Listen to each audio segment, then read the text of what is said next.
Hello, അമ്മ മനസ്സിൻ്റെ പുതിയൊരു എപ്പിസോഡിലേക്ക് എല്ലാവർക്കും സ്വാഗതം. ചാനൽ ആദ്യമായിട്ട് കാണുന്നവരാണെങ്കിൽ ഒന്ന് സബ്സ്ക്രൈബ് ചെയ്തിട്ട് ലൈക്ക് ചെയ്യണേ.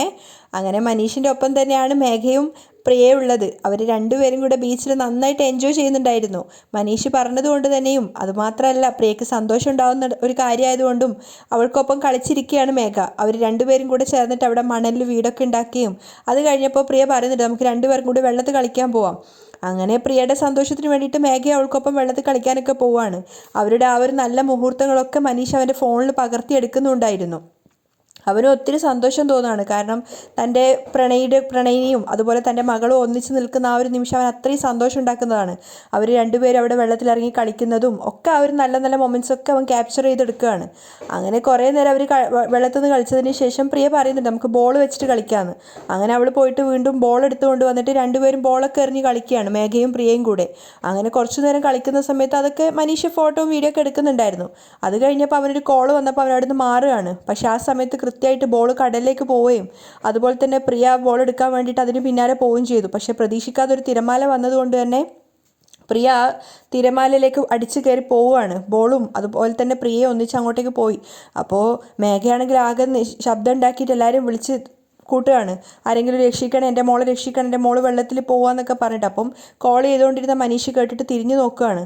മനീഷ് വേഗം തന്നെ കടലിലേക്ക് ഇറങ്ങി ചെല്ലുന്നുണ്ടായിരുന്നു. മനീഷ് നോക്കുന്ന സമയത്ത് പ്രിയ എവിടെയും കാണുന്നില്ല. കാരണം തിരമാലയുടെ ശക്തിയിൽ പ്രിയ അതിൻ്റെ അടിയിലേക്ക് പോയിട്ടുണ്ടായിരുന്നു. മനീഷ് കടലിലിറങ്ങി പോയിട്ടും മേഘയ്ക്ക് ഒരു സമാധാനവും ഇല്ല. അവൾ അവിടെയുള്ള കടപ്പുറത്തുള്ള ആൾക്കാരെയൊക്കെ വിളിച്ചിട്ട് ശബ്ദം ഉണ്ടാക്കിയിട്ട് കാര്യം അവരോടൊക്കെ പറയുകയാണ്. ആ സമയത്ത് അവർ പറയുന്നുണ്ട്, വലിയൊരു അപകടമാണ് ഈ സംഭവിച്ചിട്ടുള്ളത്. കാരണം ഇനി തിരിച്ചു കിട്ടും തോന്നുന്നില്ല നിങ്ങളുടെ കുട്ടീനെ. അത്രയും ആഴമുള്ള ഒരു ഭാഗമാണിത്. പിന്നെ ഇവിടെ തിരമാല അടിച്ചു കയറുന്ന ഒരു സമയമാണിതെന്നൊക്കെ പറയുന്ന സമയത്ത് മേഘ വല്ലാതെ പേടിച്ച് ഭയന്ന് കരയാണ്. മനീഷിൻ്റെ കൂടെ തന്നെ മേഘ പറഞ്ഞ് സംസാരിച്ച് അവർ രണ്ടുപേരും കടലിലേക്ക് ഇറങ്ങി പോവുകയാണ്. മേഘ ഭയന്നിട്ട് ഇങ്ങനെ കരഞ്ഞുകൊണ്ട് അവിടെ നിൽക്കുന്നുണ്ടായിരുന്നു. അവർ മൂന്ന് പേരും കൂടി പ്രിയയ്ക്ക് വേണ്ടി ഒത്തിരി തെരച്ചിൽ നടത്തിയെങ്കിലും പ്രിയയെ മാത്രം അവർ കേടൊന്നും കണ്ടുകിട്ടിയില്ല. ഒരുപാട് നേരത്തെ ശ്രമത്തിന് ശേഷം അവർ രണ്ടുപേരും തിരിച്ചു കയറി വന്നിട്ടുണ്ടായിരുന്നു. അപ്പോൾ മേഘ ചോദിക്കുന്നുണ്ട്, എൻ്റെ മോളെവിടെയെന്ന്. അപ്പോൾ അവർ സങ്കടത്തോടെ പറയാണ്, ഞങ്ങൾ ഒരുപാട് തിരഞ്ഞു നോക്കി, കുട്ടിയെ മാത്രം കിട്ടിയില്ല. അത് കേട്ടതും മേഘ ആകെ ഷോക്കായിട്ട് അവിടെ തന്നെ നിലത്തിരിക്കുകയാണ്. തിരമാലകൾ അവളുടെ മേൽക്കൂടി ഇങ്ങനെ പോകുന്നുണ്ടായിരുന്നു. മേഘ കരഞ്ഞുകൊണ്ട് പറഞ്ഞുകൊണ്ടേ ഇരിക്കുകയാണ്, അയ്യോ എൻ്റെ മോളെ ഞാൻ തന്നെ കൊന്നല്ലോ ദൈവമേ, ഞാൻ തന്നെ കൊന്നല്ലോ എന്നൊക്കെ പറഞ്ഞ് അവളിങ്ങനെ കരഞ്ഞുകൊണ്ടേ ഇരിക്കുകയാണ്. ആ സമയത്താണ് പ്രിയ പിന്നീന്ന് വന്നിട്ട് മേഘയുടെ ചുമലിൽ കൈവെക്കുന്നത്. അമ്മ. അവൾ വിളിച്ച കേട്ടതും മേഘ ഞെട്ടി തിരിഞ്ഞു നോക്കുകയാണ്. പ്രിയയെ കണ്ട സമയത്ത് മേഘയ്ക്ക് പറഞ്ഞറിയിക്കാൻ പറ്റാത്ത സന്തോഷമായിരുന്നു. അവളെ കെട്ടിപ്പിടിക്കുകയാണ്. ആ സമയത്ത് പ്രിയയെ രക്ഷിച്ചുകൊണ്ട് വന്ന് മനീഷ് അവിടെ നിൽക്കുന്നുണ്ടായിരുന്നു. അവനാണെങ്കിൽ ആകെ ടയേർഡായിട്ടുണ്ടായിരുന്നു. മേഘ ഒരു ചെറിയ കുഞ്ഞിനെ പോലെ പ്രിയയെ കെട്ടിപ്പിടിച്ച് പൊട്ടി പൊട്ടി കരയാണ്. കാരണം നഷ്ടപ്പെട്ടു എന്ന് തോന്നിയ മകളെ തിരിച്ചു കിട്ടിയ ഒരു അമ്മയുടെ സന്തോഷമായിരുന്നു അത്. ആ സമയത്ത് ആ കടപ്പുറത്ത് നിന്ന് അവളെ രക്ഷിക്കാൻ പോയിട്ടുണ്ടായിരുന്നു. അവർ രണ്ടുപേരും പരസ്പരം നോക്കി പുഞ്ചിരിക്കുകയാണ്. എന്നിട്ട് മേഘയോട് പറയുന്നുണ്ട്, നിങ്ങളുടെ കുഞ്ഞിന് ആയുസ്സുണ്ട്, അതുകൊണ്ട് മാത്രമാണ് തിരിച്ചു കിട്ടിയത്.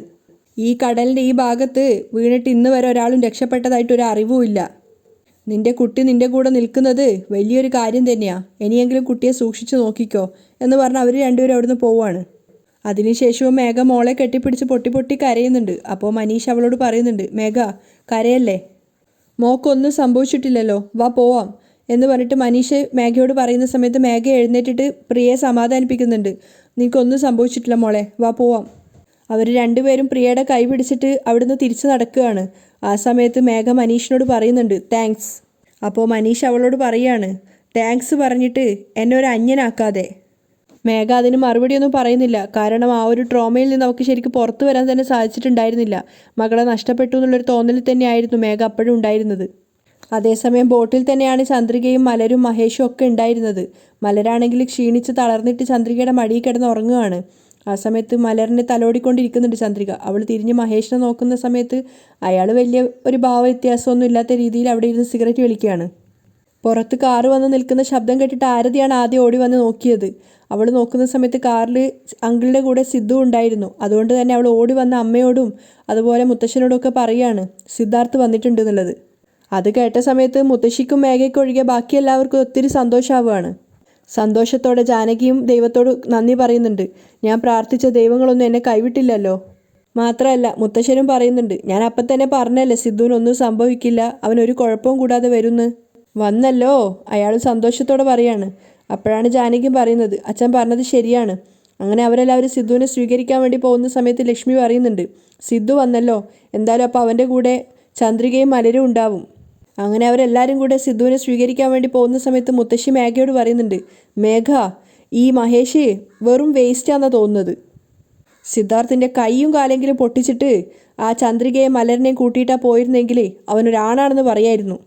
അങ്ങനെ മുത്തശ്ശി മേഘയും കൂടെ സിറ്റ് ഔട്ടിലേക്ക് പോവുകയാണ്. ആ സമയത്ത് എല്ലാവരും അവിടെ എത്തിയിട്ടുണ്ടായിരുന്നു. ആരതി സിദ്ധുവിനോട് ചോദിക്കുന്നുണ്ട്, സിദ്ധു നീ ഓക്കെ ആണോടാ? അപ്പോൾ അവൻ പറയുന്നുണ്ട്, ഇല്ലടി എനിക്ക് കുഴപ്പമൊന്നുമില്ല, ഞാൻ ഓക്കെയാണ്. എല്ലാവരും ഒരുപോലെ സിദ്ധാർത്ഥിനോട് ചോദിക്കുന്നുണ്ട്, സിദ്ധു എനിക്ക് കുഴപ്പമൊന്നുമില്ലല്ലോ? അവൻ്റെ അമ്മ ജാനകിയാണെങ്കിൽ കരഞ്ഞുകൊണ്ടാണ് ചോദിക്കുന്നത്. അപ്പോൾ സിദ്ധാർത്ഥ് സമാധാനിപ്പിക്കുന്നുണ്ട്, അമ്മ എനിക്ക് കുഴപ്പമൊന്നുമില്ല അമ്മേ. അപ്പോൾ വാസുവും പറയുന്നുണ്ട്, നിനക്ക് എന്തൊക്കെ സംഭവിച്ചു എന്ന് കരുതി നിൻ്റെ അമ്മ ആകെ കൂടെ തളർന്നു പോയി മോനെ. എല്ലാവരും ഇങ്ങനെ പേടിപ്പിച്ചിട്ട് നീ എവിടെയായിരുന്നു സിദ്ധു? സിദ്ധാർത്ഥ അതിന് മറുപടി ഒന്നും പറയാതെ തലതാഴ്ത്തി നിൽക്കുകയാണ്. അവൻ്റെ മുഖത്ത് അപ്പോഴും ഒരു സന്തോഷം ഉണ്ടായിരുന്നില്ല. അതേസമയം ലക്ഷ്മിയുടെ കണ്ണുകളാണെങ്കിൽ ചന്ദ്രികയും മലരിനെയും തേടിക്കൊണ്ടേയിരിക്കുകയാണ്. ആ സമയത്ത് മുത്തശ്ശൻ വന്നിട്ട് സിദ്ധാർത്ഥിനെ സ്നേഹത്തോടെ ചേർത്ത് പിടിച്ചിട്ട് പറയുന്നുണ്ട്, മോനെ സിദ്ധു, നിന്നെ കണ്ടതിന് ശേഷമാണ് നമുക്കൊക്കെ സമാധാനമായത്.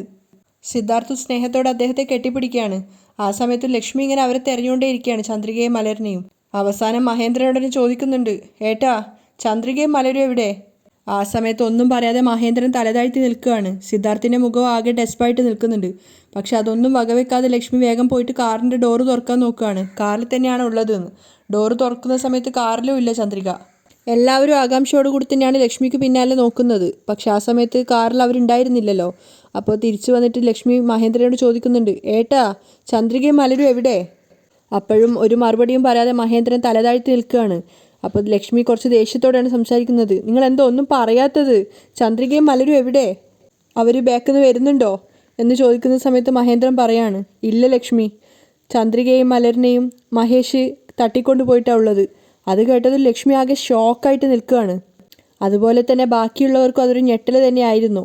അവസാനം മുത്തശ്ശി മേഘയെ നോക്കിയിട്ട് തലയാട്ടുകയാണ്. ഓ, അപ്പം മഹേഷ് പണി പറ്റിച്ചു അല്ലേ? അപ്പം ലക്ഷ്മി ചോദിക്കുന്നുണ്ട് മഹേന്ദ്രനോട്, നിങ്ങൾ എന്തൊക്കെയാ ഈ പറയുന്നത്? ഞങ്ങൾ പോലീസും ഞാനും കൂടെ ചേർന്ന് സിദ്ധാർത്ഥിനെ കടത്തിക്കൊണ്ടുപോയ സ്ഥലം കണ്ടെത്തിയിട്ട് അവിടെ എത്തുമ്പോഴേക്കും മഹേഷ് ചന്ദ്രികയും മലരിനെയും അവിടുന്ന് തട്ടിക്കൊണ്ട് പോയിട്ടുണ്ടായിരുന്നു ലക്ഷ്മി. അവൻ എങ്ങോട്ടേക്ക് അവരെ കൊണ്ടുപോയതെന്ന് ഞങ്ങൾക്കറിയില്ല. പക്ഷേ സിദ്ധാർത്ഥിൻ്റെ അടുത്ത് അവരെ ഇന്ത്യയെ വിട്ടിട്ട് എവിടത്തേക്കോ കൊണ്ടുപോവാണെന്ന് അവൻ പറഞ്ഞു. അത് കേട്ടതും സിദ്ധാർത്ഥും ആകെ ഡെസ്പായിട്ട് നിൽക്കുകയാണ്. എല്ലാവരും ഒരുപോലെ ഷോക്കായ സമയത്ത് ലക്ഷ്മി കരഞ്ഞുകൊണ്ട് ചോദിക്കുന്നുണ്ട്, എന്തൊക്കെയാട്ടെ ഈ പറയുന്നത്? ഇന്ത്യ വിട്ട് കൊണ്ടുപോയിന്നോ? എന്തൊക്കെയാട്ടെ ഈ പറയുന്നത്? നോക്ക്, ചന്ദ്രികയും മലരിനെയും മഹേഷ് എന്തെങ്കിലും ചെയ്യും. അവനൊരു സൈക്കോ ആണ്. കരഞ്ഞുകൊണ്ടാണ് ലക്ഷ്മി പറയുന്നത്. അപ്പോൾ ജാനകിക്ക് ഇതൊക്കെ കേട്ടപ്പോൾ ദേഷ്യം വരികയാണ്. ഒരു ജോലിക്കാരിക്ക് വേണ്ടിയിട്ടാണോ ഇവൾ ഇങ്ങനെ വിഷമിക്കുന്നതെന്ന് വിചാരിച്ചിട്ട്. അപ്പോൾ ലക്ഷ്മി കരഞ്ഞുകൊണ്ട് മഹേന്ദ്രനോട് പറയുന്നുണ്ട്, ചന്ദ്രികയും മലരിനെയും അങ്ങനെ വിട്ടിട്ട് നമ്മൾ എങ്ങനെ സമാധാനത്തോടെ ഇവിടെ നിൽക്കുക? അപ്പോൾ മഹേന്ദ്രൻ ലക്ഷ്മിയെ സമാധാനിപ്പിക്കുകയാണ്, ലക്ഷ്മി കരയല്ലേ, ചന്ദ്രികയും മലരിനെയും എവിടെയാണ് മഹേഷ് കടത്തിക്കൊണ്ട് പോയെന്നുള്ളത് എത്രയും പെട്ടെന്ന് കണ്ടുപിടിച്ച് പറയാമെന്ന് AC പറഞ്ഞിട്ടുണ്ട്. എപ്പോഴാണ് അവർ കണ്ടുപിടിക്കുക? അതിൻ്റെ ഉള്ളിൽ മലരിനെയും ചന്ദ്രികയും അവൻ എന്തെങ്കിലും ചെയ്തു കഴിഞ്ഞാൽ പിന്നെ എന്തെങ്കിലും കാര്യമുണ്ടോ കണ്ടുപിടിച്ചിട്ട്? ലക്ഷ്മി ഇങ്ങനെ പതറി സംസാരിച്ചുകൊണ്ടിരിക്കുകയാണ്. പക്ഷേ ലക്ഷ്മി ഇത്രയേറെ ടെൻഷനാണെന്ന് കണ്ടിട്ട് മേഘക്കൊക്കെ ദേഷ്യമാണ് വരുന്നത്. അപ്പോൾ സിദ്ധാർത്ഥം പറയുന്നുണ്ട്, ആൻറ്റി നിങ്ങൾ വിഷമിക്കേണ്ട, ചന്ദ്രികയും മലരിനെയും മഹേഷിൻ്റെ കയ്യിൽ നിന്ന് എങ്ങനെയെങ്കിലും രക്ഷിച്ചിട്ട് ഇവിടേക്ക് തിരിച്ചു കൊണ്ടുവരേണ്ടത് എൻ്റെ ഉത്തരവാദിത്തമാണ്. അത് കേട്ട സമയത്ത് മേഘയ്ക്കും ജാനകിക്കും ഒരുപോലെ ദേഷ്യവും എന്തോ ഒരു ഷോക്കൊക്കെ ആവുകയാണ്. സിദ്ധാർത്ഥ് എന്തിനാ അത് അവൻ്റെ ഉത്തരവാദിത്തമായിട്ട് കാണുന്നതെന്ന് വിചാരിച്ചിട്ട്. അപ്പോൾ സിദ്ധാർത്ഥ് ലക്ഷ്മിയെ സമാധാനിപ്പിക്കുകയാണ്, നിങ്ങൾ വിഷമിക്കാതെ ഇരിക്കേ. അപ്പം മുത്തശ്ശി ദേഷ്യത്തോടെ മേഘയോട് പറയുന്നുണ്ട്, ആ മഹേഷ് പോയതോ പോയി, എങ്കിൽ പിന്നെ പോകുന്നതിന് മുന്നേ ഈ സിദ്ധാർത്ഥിൻ്റെ നടുവിനിട്ടൊരു ഒന്ന് കൊടുത്തിട്ടുണ്ടായിരുന്നെങ്കിൽ അവൻ ഇങ്ങനെ അഹങ്കാരത്തോടെ സംസാരിക്കില്ലായിരുന്നു. അവൻ ഈ സിദ്ധാർത്ഥിനെ വെറുതെ വിട്ടിട്ടാണ് പോയത്. അവർക്ക് കുശുമ്പായിരുന്നു. ആ സമയത്ത് ലക്ഷ്മി കരഞ്ഞുകൊണ്ട് മഹേന്ദ്രനോട് പറയുന്നുണ്ട്, സത്യമായിട്ടും ഏട്ടാ എനിക്ക് വല്ലാതെ പേടിയാവുക. നിങ്ങൾ വാ, നമുക്കിപ്പോൾ തന്നെ കമ്മീഷണറുടെ അടുത്ത് പോയിട്ട് കാര്യങ്ങൾ പറയാം. ചന്ദ്രികയും മലരിനെയും ആ മഹേഷ് എങ്ങോട്ടേക്കാണ് കടത്തിക്കൊണ്ട് പോയെന്ന് നമുക്ക് അവരോട് കണ്ടുപിടിക്കാൻ പറയാം. ലക്ഷ്മിയുടെ ആ ഒരു വെപ്രാളം കാണുന്ന സമയത്ത് ജാനകിയും മേഘയൊക്കെ ഇങ്ങനെ അതിശയത്തോടെ നോക്കുകയാണ്, എന്തിനിവർ ഇത്രയേറെ ടെൻഷൻ ആവുന്നതെന്ന് വിചാരിച്ചിട്ട്. അപ്പോൾ മഹേന്ദ്രൻ പറയുന്നുണ്ട്, ലക്ഷ്മി നീ ഇങ്ങനെ ടെൻഷൻ അടിക്കല്ലേ, അസിസ്റ്റൻറ്റ് കമ്മീഷണർ അതിനെക്കുറിച്ച് അന്വേഷിച്ചിട്ട് പറയാമെന്ന് പറഞ്ഞിട്ടുണ്ട്. എത്രയും പെട്ടെന്ന് മഹേഷ് എവിടെയുള്ളതെന്ന് ട്രേസ് ചെയ്തിട്ട് അവർ നമ്മളോട് പറയും. ദയവ് ചെയ്ത് നീ കുറച്ച് ധൈര്യത്തോടെ നിൽക്ക്. അപ്പം ലക്ഷ്മി കരഞ്ഞുകൊണ്ട് പറയാണ്, എങ്ങനെ എന്നെക്കൊണ്ട് ധൈര്യത്തോടെ നിൽക്കാൻ പറ്റും? ചന്ദ്രികയും മലരിനെയും അവൻ എന്തെങ്കിലുമൊക്കെ ചെയ്യും, എനിക്ക് ഉറപ്പാണ്. അതൊക്കെ കേൾക്കുമ്പോൾ മേഘക്ക് ദേഷ്യം തോന്നുന്നുണ്ടായിരുന്നു. എന്തിനാ ഇവർ ഇത്രയധികം ടെൻഷനാവുന്നതെന്നാണ് മേഘ ചിന്തിക്കുന്നത്. ആ സമയത്ത് സിദ്ധാർത്ഥ് പറയുന്നുണ്ട്, ആൻറ്റി ചന്ദ്രികയും മലരിനെയും തട്ടിക്കൊണ്ട് പോകാൻ വേണ്ടിയിട്ടാണ് മഹേഷ് എന്നെ തലക്കടിച്ചിട്ട് എന്നെ അവിടെ നിന്ന് തട്ടിക്കൊണ്ട് പോയത്. ചന്ദ്രികയെ അവൻ വീണ്ടും കല്യാണം കഴിക്കുന്നും അവൻ്റെ അടുത്തുനിന്ന് ചന്ദ്രികയെ ആർക്കും പിടിക്കാൻ പറ്റില്ല എന്നൊക്കെയാണ് അവൻ എന്നോട് പറഞ്ഞിട്ടുണ്ടായിരുന്നത്.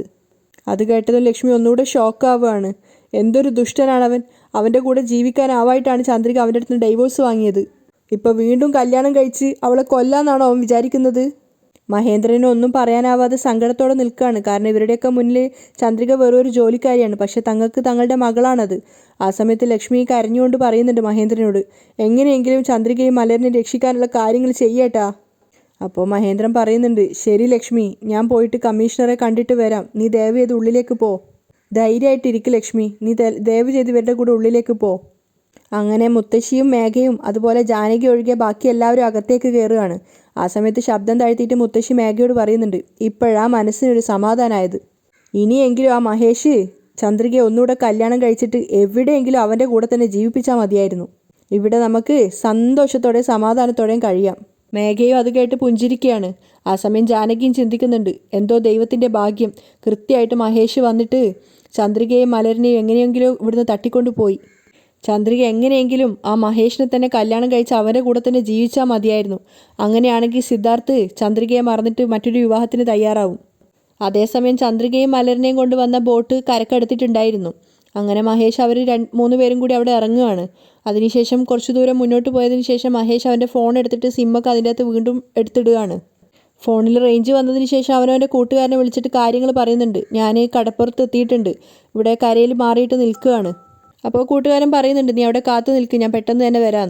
ശരി, ഞാൻ ഇവിടെ തന്നെ കാത്തു നിൽക്കാമെന്ന് പറഞ്ഞിട്ട് മഹേഷ് കോൾ കട്ട് ചെയ്യാണ്. അതിനുശേഷം ചന്ദ്രികയുടെ അടുത്ത് പോയിട്ട് മഹേഷ് കാര്യം പറയാണ്, ഞാൻ എൻ്റെ ഫ്രണ്ടിനെ വിളിച്ചിട്ടുണ്ട്, കുറച്ച് നേരം കൊണ്ട് അവൻ കാറുമായിട്ട് ഇങ്ങോട്ടേക്ക് വരും. അവൻ വന്ന ശേഷം നമുക്ക് 3 പേർക്ക് ഇവിടുന്ന് പോവാം.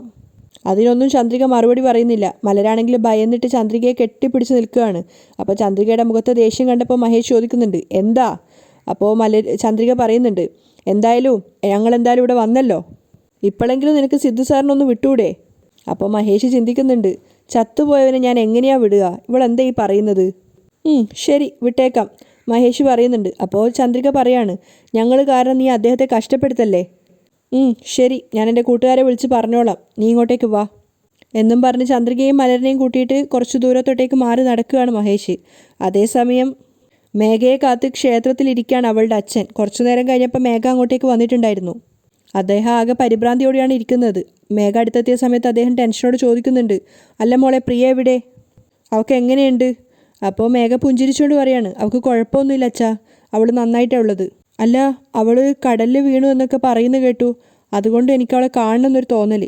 അപ്പോൾ മേഘ പുഞ്ചിരിച്ചുകൊണ്ട് പറയുന്നുണ്ട്, നിങ്ങൾ പേടിക്കൊന്നും വേണ്ട അച്ഛാ, ഇന്നലെ ദൈവത്തിനെ പോലെ മനീഷ് വന്നിട്ട് അവളെ രക്ഷിച്ചിട്ടുണ്ടായിരുന്നു. അത് കേട്ടതും അദ്ദേഹത്തിൻ്റെ മുഖത്തുണ്ടായിരുന്ന ആ ഒരു ഭാവം മാറുകയാണ്. മാത്രമല്ല മേഘയോട് പറയുന്നുണ്ട്, ഇങ്ങോട്ട് നോക്ക് മേഘ, ഞാൻ പറയുന്നത് നീ തെറ്റായിട്ട് എടുക്കരുത്. വന്ന് നീ ആരെയാ ദൈവം എന്നൊക്കെ പറയുന്നത്? പ്രിയ കടലിൽ വീഴാൻ തന്നെ കാരണം അവരാണ്. അത് കേട്ടതും ശരിയാണല്ലോ എന്നുള്ള അർത്ഥത്തിൽ മേഘ നിൽക്കുകയാണ്. അപ്പോൾ അദ്ദേഹം പറയുന്നുണ്ട്, നീ തന്നെ ചിന്തിച്ചു നോക്ക്, അവനല്ലേ ബീച്ചിലേക്ക് വരണമെന്ന് പറഞ്ഞിട്ട് പ്രിയയും കൂട്ടിയിട്ട് അങ്ങോട്ടേക്ക് പോകാൻ പറഞ്ഞത്. അവൻ അങ്ങനെ ഭീഷണിപ്പെടുത്തിയിട്ട് പറഞ്ഞില്ലായിരുന്നെങ്കിൽ പ്രിയയും കൂട്ടിയിട്ട് നീ അങ്ങോട്ടേക്ക് പോവുമായിരുന്നോ? ഇങ്ങനെ ഒരു സംഭവം തന്നെ നടക്കുമായിരുന്നോ മേഘ? അപ്പം മേഘ ചിന്തിച്ചപ്പോൾ അത് ശരിയാണല്ലോ എന്ന് അവൾക്കും തോന്നുന്നുണ്ട്. അപ്പോൾ അയാൾ പറയുന്നുണ്ട്, ഇങ്ങോട്ട് നോക്ക് മേഘ, ഞാൻ പറയുന്നത് നന്നായിട്ട് ബുദ്ധിയിലേക്ക് എടുത്തു വെച്ചോ. മനീഷ് നിൻ്റെ കയ്യിൽ നിന്ന് ശമ്പളം വാങ്ങിക്കുന്ന ഒരു സാധാരണ സ്റ്റാഫാണ്. അവനൊരു വലിയ ബിസിനസ്സുകാരനോ കോടീശ്വരനോ ഒന്നുമല്ല, അവനൊരു സാധാരണക്കാരനാണ്. അവൻ്റെ കുടുംബം ഒന്നിനും കൊള്ളാത്തൊരു കുടുംബമാണെന്ന് മനസ്സിലായപ്പോഴല്ലേ നീ അവനെ വിട്ടുകളഞ്ഞത്. വീണ്ടും അവൻ വന്നു എന്ന് പറഞ്ഞിട്ട് അവൻ്റെ പിന്നാലെ പോയിട്ട് നിൻ്റെ മനസ്സ് നീ മാറ്റല്ലേ? മേഘ അച്ഛൻ പറയുന്നതൊക്കെ ശ്രദ്ധയോടെ കേൾക്കുകയാണ്. അപ്പോൾ അയാൾ പറയുന്നുണ്ട്, നോക്ക്, അവൻ്റെ കൂടെ ജീവിക്കണമെന്നാണ് നീ ആഗ്രഹിക്കുന്നതെങ്കിൽ നിനക്ക് മഹേന്ദ്രൻ്റെ സ്വത്തും ആസ്തിയും ഒന്നും കിട്ടില്ല. അതുകൊണ്ട് ദയവ് ചെയ്ത് നീ നിൻ്റെ ജീവിതത്തിൽ നിന്ന് മനീഷിനെ ഒന്ന് പറഞ്ഞു വിടാൻ നോക്ക്. കാരണം നീ മഹേന്ദ്രൻ്റെയും ലക്ഷ്മിയുടെയും പരമ്പരയല്ല എന്നുള്ളത് അവർക്ക് തന്നെ മനസ്സിലായി. ഇനി അങ്ങോട്ട് നീ ബുദ്ധിപൂർവ്വം കളിക്കാൻ പഠിക്കണം. ഇതുപോലെ ഒന്നുമില്ലാതെ ഒരുത്തനെ കല്യാണം കഴിച്ചിട്ട് നീ നിൻ്റെ ജീവിതകാലം മുഴുവൻ കഷ്ടപ്പെടാനാണ് ആഗ്രഹിക്കുന്നത്? അല്ലെങ്കിൽ സിദ്ധുവിനെ പോലെ ഒരുത്തനെ കല്യാണം കഴിച്ചിട്ട് ജീവിതത്തിൽ സെറ്റിൽ ചെയ്യാനാണോ നീ ആഗ്രഹിക്കുന്നത്? അച്ഛൻ പറയുന്ന ഓരോ വാക്കുകളും മേഘ ശ്രദ്ധാപൂർവ്വം കേൾക്കുകയാണ്. അതൊക്കെ ശരിയാണെന്ന് നമുക്ക് തോന്നുന്നുമുണ്ട്. അവിടെയാണ് ഇന്നത്തെ എപ്പിസോഡ് വൈൻഡപ്പ് ചെയ്യുന്നത്.